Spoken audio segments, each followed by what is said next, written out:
Pejgamberi sallallahu alaihi wasallam në një prej haditheve tha: "Ana was-sa'a kahatain, bu'ithtu ana was-sa'a kahatain." Jam dërguar unë dhe kiameti afër sikur këto dy gishta.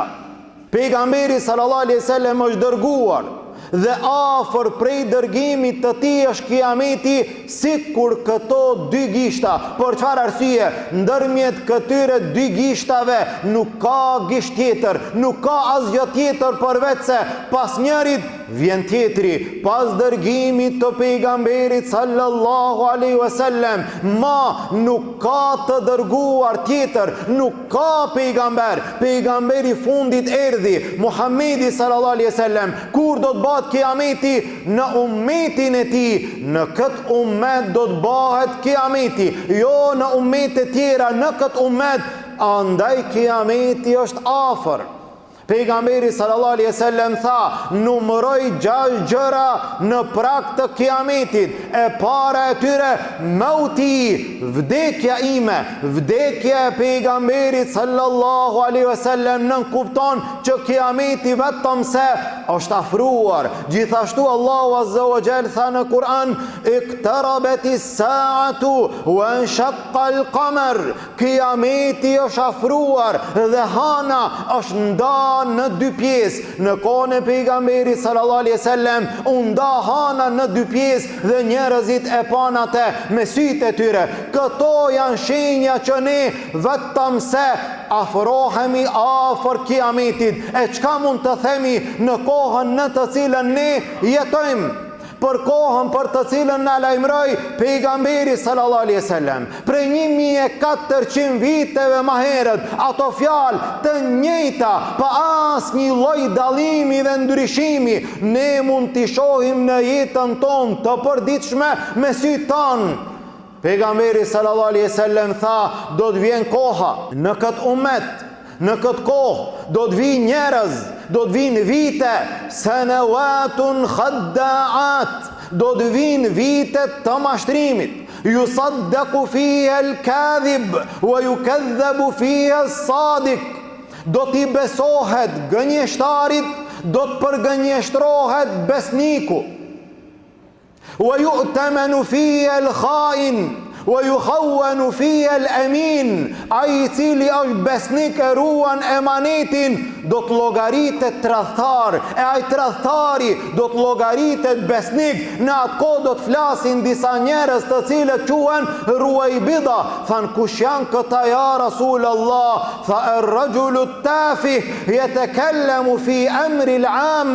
Një njeri mendje lehtë, një njeri i thjesht, një njeri i paditur, i cili do të flet në emrin e të gjithëve, në emrin e popullit. Këto vite të mashtrimit analizoj ti në jetën tonë të përditshme. Kush flet sot, kujt i besohet sot dhe çka thuhet sot në mesin e njerëzve, dhe sa gjëra merren në përkëmb, ashtu siç ka lajmëruar pejgamberi sallallahu alaihi wasallam. Në hadithin tjetër tha pejgamberi sallallahu alaihi wasallam: do të vërsulen popujt kundër jush, ashtu si që vërsulen e gërsirat për të ngranu ushqimin. Do të vërsulen njerëzit popujt kundër jush, kundër muslimanve. Sahabët ban pyetje dhe than: a do t'jemi ne paka dit, ja Rasulullah? Pejgamberi sallallahu alaihi wasallam tha: bel antum yawmaidhin kathir. Ju atë ditë do t'jeni shumë. Njerëzit do të vërsulen kundër jush, ju atë ditë do t'jeni shumë. Mirë, po në zemrat e armikut do të humbet frika prej juve, dhe juve gjithashtu do t'ju kaplon dobësia. Than: çka është dobësia ja Rasulullah? Tha pejgamberi sallallahu alaihi wasallam: hubbu dunya wa karahiyatul maut. Dashuria pas dunjas, urrejtja e vdekjes. A jemi duke e pa këtë hadith në jetën tonë të përditshme? A jemi duke e parë me sytë tonë? Ku ne sot jemi miliarda dhe e shohim atë që ndodh në mesin e ummetit islam, dhe i shohim plagët tona në zemër, dhe ne si ummet nuk jemi në gjendje ta bëjmë as edhe një hap të vetëm. Për çfarë arsye?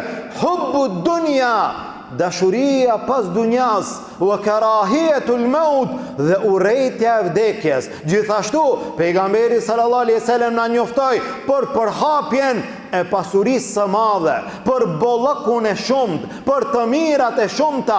Tha pejgamberi sallallahu alaihi wasallam, do të përhapet pasuria në mesin e njerëzve aq shumë sa që njeriu do t'i jepen 100 denar dhe në fund do të ndahet I hidhruar. I jepen 100 dinar të asaj kohe dhe njeriu në fund do t'i duken pak. Dhe shikoje ti sot sa marrë njerëzit, sa kanë sot njerëzit, sa është bollëku në shtëpijat e tyre, në pasurijat e tyre, sa është mirësia nga Allahu Azza wa Jall, pasuri që ndoshta asnjëherë më herët nuk e kemi pas, dhe në fund njerëzve ju duket pak. Gjithashtu tha pejgamberi sallallahu alaihi wasallam, nuk do të bëhet kiameti derisa të përhapen në mesin e njerëzve, në prag të kiametit do t'i gjesh këto shenja në një hadith. Analizoj në jetën tonë të përditshme. Tha pejgamberi sallallahu alaihi wasallam, taslimul khassa, dhania selam vetëm disa njerëzve të caktuar. Në mesin e muslimanëve njerëzit, disave do t'ju japin selam, disave nuk do t'ju japin selam. Secili jep selam atij të vetit, të grupit të tij, të shoqërisë së tij, të xhamatit të tij, të rrethit të tij. Nga ana tjetër, kur e sheh dikant, e kthen kokën, nuk I jep selam, nuk e përshëndet, nuk don ta sheh me sy, bëhet fjalë për kant. Por mesin e muslimanëve, kur do t'i japin selam vetëm njerëz palë. Wa fushuut tijara, do të përhapet tregtia shumë. Në mesin e njerëzve do të përhapet tregtia. Njerëzit nuk kanë kohë për asgjë. Të nxan me punë ditën, të nxan me punë natën, deri në atë shkallë do të përhapet tregtia, sa që tha pejgamberi sallallahu alaihi wasallam, hatta tu'ina al-mar'atu zawjaha 'ala at-tijara, derisa edhe gratë do të ngriten në kam t'i ndihmojnë burrat në tregti. A ke këtë hadith sot në mesin e jetës tonë të përditshme, në mesin e njerëzve? Njerëzit nuk kanë kohë për asgjë, tregti, punë, për çdo ditë, vazhdimisht, nuk munden me imbri gjërat, deri në atë shkallë sa që edhe gratë do të punësohen, edhe gratë do të angazhohen, edhe gratë do të ndihmojnë burrat në tregtinë e tyre. Subhanallah, pejgamberi sallallahu alaihi wasallam të lajmëron 1400 vite më herët. Selami vetëm me njërën palë, tregtia madhe, gratë edhe gratë të punësuara dhe në tregtinë e tyre, gjithashtu do të ndërpriten lidhjet farefisnore. Dhe mos të flasim për një temë të tillë, nga se të gjithë së bashku jemi të mangët. Do të ndërpriten lidhjet farefisnore me familjen, ma nuk do të mbahen lidhjet të cilat kanë qenë më herët. Gjithashtu tha pejgamberi sallallahu alaihi wasallam, do të përhapet dëshmia e rrejshme, do të fshihet ajo e cila është e vërtet, do të shfaqet lapsi, do të përhapet lapsi në mesin e njerëzve. Në një kohë që njerëzit ndoshta nuk kanë ditë shkrim lexim, do të përhapet shkrimi dhe leximi. Kush nuk di sot të shkruaj, kush nuk di sot të lexon, mirë po, jo do të përhapet dituria, do të përhapet shkrimi, gjithkush do të shkruan, mirë po çfarë do të shkruan, sa shkruajnë sot njerëzit, çdo I pari dhe çdo I dyti, njerëzit do të shkruajnë, mirë po çfarë do të shkruajnë, do të përhapet shkrimi, do të përhapet leximi, mirë po dituria do të jetë mangu. Gjithashtu tha pejgamberi sallallahu alaihi wasallam, në prag të kiametit, prej shenjave që ka mundësi ta shohim në mesin ton, në jetën ton të përditshme, mautul faj'a, vdekja e papritur.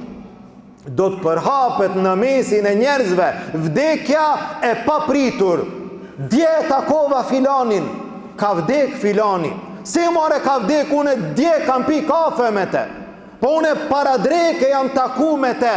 E kupton lajmin që filani ka vdek. Nuk është shtri në shtrat, as një vit, as 2 vite, as 3 vite. Doli prej shtëpie, i gjallë, me gjithat mirat, me shëndetin e plot, u kthy i vdekur. Mautul faj'a, vdekja pa prit. Kjo është prej shenjave afër kiametit, e sa raste ne i shohim që ndoshta nuk e kemi prit, ndoshta nuk e kemi paramenduar mirë, po një vlla joni ndoshta vdes, një motër e jona ndoshta vdes. Të gjitha këto janë mesazhe për neve që ne të përgatitemi. Allahu e di sa prej njerëzve e mbrin mbrëmjen, sa prej njerëzve e mbrin ditën e nesërme, sa prej njerëzve e mbrin xhuman e ardhshme. Secili prej besimtarve duhet të mos të haron që vjen momenti i fundit, takimi me Allahun Azza wa Jall, të përgatitemi me ibadet, me punë të mira, me atë që Allahu është i kënaqur, duke u larguar nga të këqijat, duke u larguar nga haramet, duke u penduar për gabimet e kaluara, me shpresë që Allahu Azza wa Jall gabimet tona do t'i fal dhe do t'i pastron. Ne lutim Allahun Azza wa Jall, Allahu në këtë din të na forcon, Allahu imanin ton të na shton, Allahu të na mundson të jetojmë me iman, të vdesim me iman, të adorëzojmë shpirtin Allahut me la ilaha illa Allah, e të dalim para Allahut ashtu si Allahu është i kënaqur. Lutim Allahun Azza wa Jall, musliman kudo që janë, Allahu t'i ndihmon, gjendjen e tyre Allahu ta lehtëson, të varfërit tanë Allahu t'i pasuron, të sëmurët tanë Allahu t'i shëron, të vdekurit tanë Allahu t'i mëshiron. Lutim Allahun Azza wa Jall, nga dënimi i tij të na shpëton, në Jannatul Firdaus të na bashkon. Amin. Walhamdulillahi Rabbil Alamin.